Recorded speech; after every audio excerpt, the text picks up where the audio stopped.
Welcome back to Policy Bazaar with me, Arjun Bhagat. And we are taking your questions. Jitendra Patankar wants to ask, and he says, I'm confused between Religare and Aviva's I-term insurance. Religare's premium is less, but with them offering cover up to an age of 75 years, I'm worried that after, say, 30 years down the line, they may face many claims which can then make them go out of business and effectively make my cover even shorter than 35 years as offered by Aviva. Now, is this a valid concern, and what do you suggest? Shall I go with Religare or Aviva?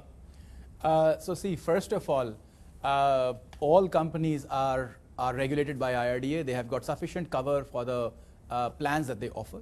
More importantly, at the back end of these insurance companies, you have reinsurers. And there are 3-4 reinsurers that cover most of the Indian insurers in the country.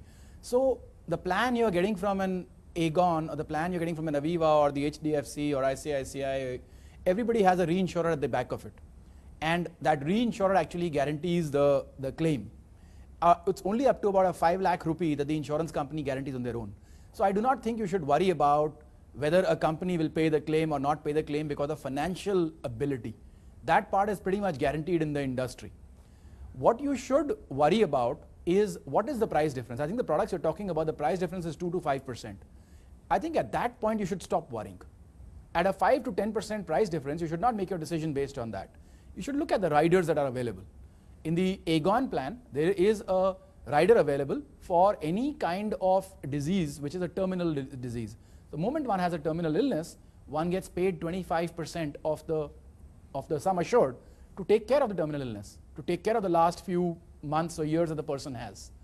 In the case of the Aviva plan, you have a critical illness rider available, which is a very significant critical illness rider. It can go up to 30-40 lakhs of cover. And critical illnesses happen to people. And it's not just in the case of a death, but also in the case of a critical illness that one gets paid. I think those are the kind of things that one should also take into account. In fact, I would say in the case of a critical illness can be more severe than the case of death, because number one, the insured stays alive and the insured has additional costs and the insured is not earning. So the income goes away, costs increase, and the person has to survive the next 30 years and all the other costs stay. So actually in a critical illness, you should even take a higher cover than term insurance. So those are the kind of things one should think about. I think the price differences between someone like an Aegon, Aviva or a Bharti AXA are very minimal. It's marginal. All right, we've got Dhananjay who says he's 33 years old and he says that I have a life insurance, a term insurance policy with Kotak Mahindra, and he wants to change that to Aviva Life because the premium for the same term of insurance is less. Can he simply discontinue one premium and go on to the other? Will it create any future problems?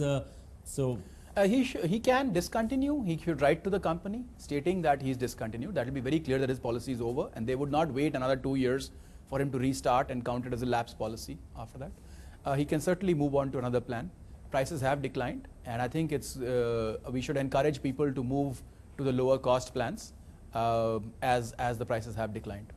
Let's take our next question. We've got 34-year-old Anuj Bagai, and he says, my agent told me that online term plans have lower claim settlement ratio versus offline. Any truth in that?